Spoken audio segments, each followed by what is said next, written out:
Article 44 पे आजकल जो इतनी बहस चल रही है और जो विवाद बना हुआ है, इसका दो समाधान है। पहला तो ये कि जो यूनिफॉर्म सिविल कोड कहा जा रहा है, इसमें से यूनिफॉर्म हटा दिया जाए, इंडियन जोड़ दिया जाए, यानी इसका नाम रख दिया जाए इंडियन सिविल कोड। क्योंकि भारत में सैकड़ों ऐसे कानून हैं जिसका पहला शब्द इंडियन होता है। Indian penal code, Indian tax code, Indian education code, सब में पहला शब्द इंडियन होता है। तो एक तो यह कि नाम इसका अगर बदल दिया जाए तो आधा विवाद यहीं खत्म हो जाएगा। दूसरा, इसके बारे में पूरे देश में जन जागरण किया जाए। जन जागरण का सबसे अच्छा माध्यम है हमारे देश में कॉलेज, जो डिग्री कॉलेज हैं, इंजीनियरिंग कॉलेज हैं, एमबीए कॉलेज हैं, मेडिकल कॉलेज हैं और यूनिवर्सिटी। इसलिए मैं देश के सभी जितने भी हमारे कॉलेजेस हैं, सबके प्राचार्य से हाथ जोड़ के निवेदन करता हूं, सभी यूनिवर्सिटी के वाइस चांसलर से हाथ जोड़ के निवेदन करता हूं, आप अपने यूनिवर्सिटी में, अपने कॉलेज में इंडियन सिविल कोड के ऊपर एक कम से कम लेक्चर जरूर रखिए। अगर देश के सभी यूनिवर्सिटी में, सभी कॉलेज में मात्र एक लेक्चर रखा जाए, जितने इंजीनियरिंग कॉलेज हैं, मेडिकल कॉलेज हैं, एमबीए के कॉलेज हैं और भी प्रोफेशनल कॉलेज हैं, जितनी यूनिवर्सिटी हैं, सब में एक एक लेक्चर रख दिया जाए, तो अगले 15 दिन के अंदर पूरे भारत में कम से कम 10,000 लेक्चर ऑर्गेनाइज हो जाएंगे। इसलिए मैं रिक्वेस्ट करता हूं सभी डीन से, सभी वाइस चांसलर से, सभी प्रिंसिपल से, सभी अपने लेक्चरर से कि प्लीज कॉलेज में इंडियन सिविल कोड के ऊपर एक लेक्चर जरूर रखिए। यह आपको जान के आश्चर्य होगा कि ये जो आर्टिकल 44 है, इससे हिंदुओं को केवल एक फायदा होगा, क्रिश्चियंस को 2 फायदा होगा, पारसी को 3 फायदा होगा और मुस्लिम्स को 11 फायदा होगा। हिंदुओं को 1 फायदा और मुस्लिम्स को 11 फायदा। कैसे? आर्टिकल 44 जब इंप्लीमेंट होगा, यानी जब इंडियन सिविल कोड आएगा, तो केवल हिंदुओं को इतना लाभ होगा कि सबको शादी का रजिस्ट्रेशन कराना कंपलसरी हो जाएगा। बस इतना सा ही बेनिफिट होना है कि शादी का रजिस्ट्रेशन कराना कंपलसरी हो जाएगा। एक सिक्योरिटी रहेगी, सोशल सिक्योरिटी रहेगी सबको। सरकार के पास भी एक डिटेल रहेगा कि हाँ भाई टोटल कितने फैमिली हैं भारत में, कितने लोग मैरिड हैं, कितने लोगों ने शादी किया हो।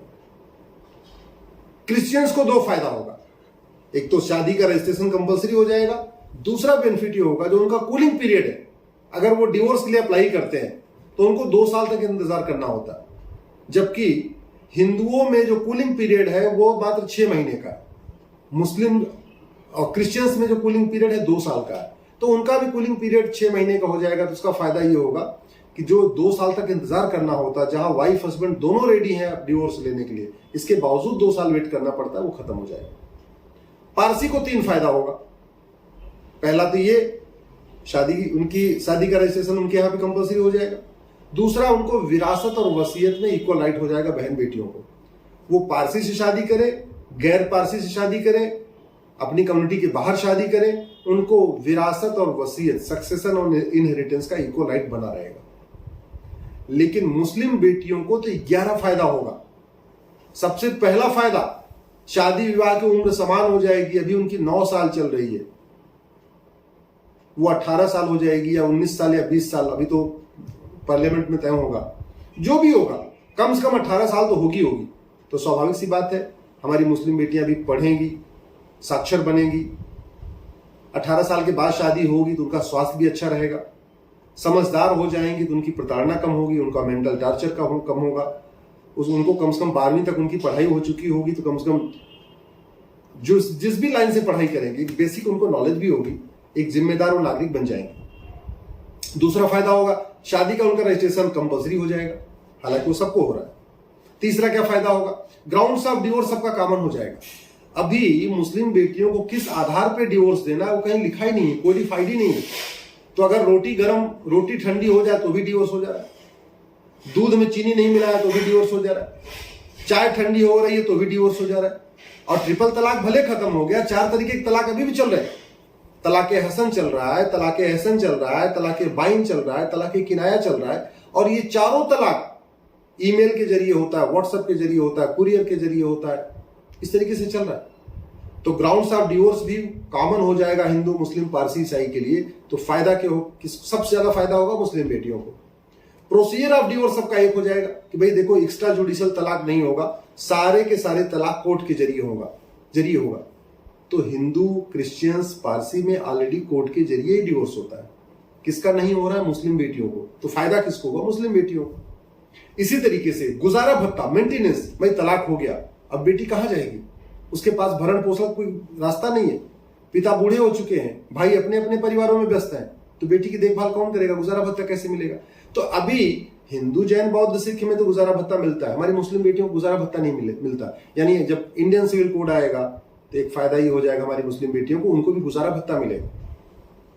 अभी हमारी मुस्लिम बेटियों को गोद लेने का अधिकार नहीं है बच्चा, इंडियन सिविल कोड आएगा उनको गोद लेने का अधिकार मिल जाएगा।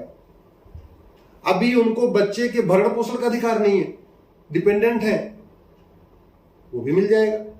अभी उनको प्रॉपर्टी का इक्वल राइट नहीं है। इस्लाम में बेटा और बेटी को इक्वल ट्रीट नहीं किया जा रहा है आज की डेट में। जब आर्टिकल 44 इंप्लीमेंट होगा, इंडियन सिविल कोड आएगा, तो हमारी मुस्लिम बेटियों को भी सक्सेशन और इनहेरिटेंस यानी विरासत और वसीयत का इक्वल राइट मिल जाएगा। एक पति एक पत्नी का नियम सब पे लागू हो जाएगा।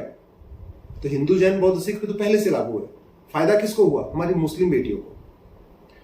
मां बाप के, माता पिता के देखभाल का अधिकार सबको मिल जाएगा। तो वास्तव में जो उसमें सबसे ज्यादा प्रॉब्लम आ रही है हमारी मुस्लिम बेटियों को है। अगर भाई नहीं है और शादी हो गई है तो उनको ये राइट नहीं है कि अपने माता पिता की देखभाल कर सके, माता पिता की प्रॉपर्टी ले सके, माता पिता के घर में आके सेवा कर सके। नहीं है, राइट ही नहीं। तो फायदा किसको हुआ? मुस्लिम बेटियों को। इसलिए मैं कह रहा हूं इंडियन सिविल कोड या यूनिफॉर्म सिविल कोड से हिंदू को 1 फायदा, क्रिश्चियंस को 2 फायदा, पारसी को 3 फायदा और मुस्लिम बेटियों को 11 फायदा। अब दुर्भाग्य आप देखिए विरोध कौन कर रहा है? तथा कथित मुस्लिमों के रहनुमा। क्यों? क्योंकि उनको लगता है हमारे यहां से सत्ता निकल जाएगी, इसलिए उसका विरोध कर रहा है। अब जरा सोचिए, हिंदुओं को 1 फायदा, फिर भी हिंदू डिमांड कर रहे हैं कि इंडियन सिविल कोड आना चाहिए, आर्टिकल 44 इंप्लीमेंट होना चाहिए।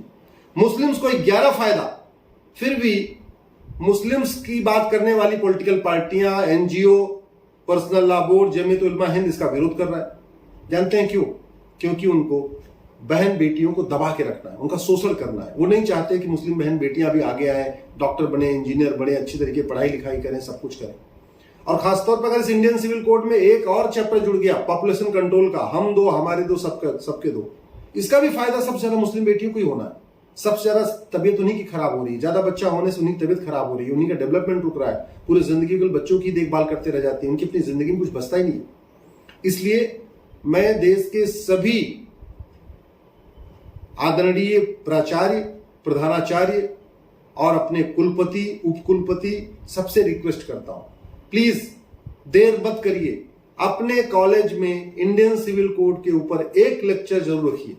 मैंने तो अभी तय कर लिया कि जब तक ये इंडियन सिविल कोड नहीं आएगा, आर्टिकल 44 इंप्लीमेंट नहीं होगा, तब तक नई PIL नहीं करूंगा, कोर्ट कम जाऊंगा और देश में ज्यादा घूमूंगा। जहां जहां पे मुझे इन्विटेशन आ रहा है, मैं हर जगह जा रहा हूं।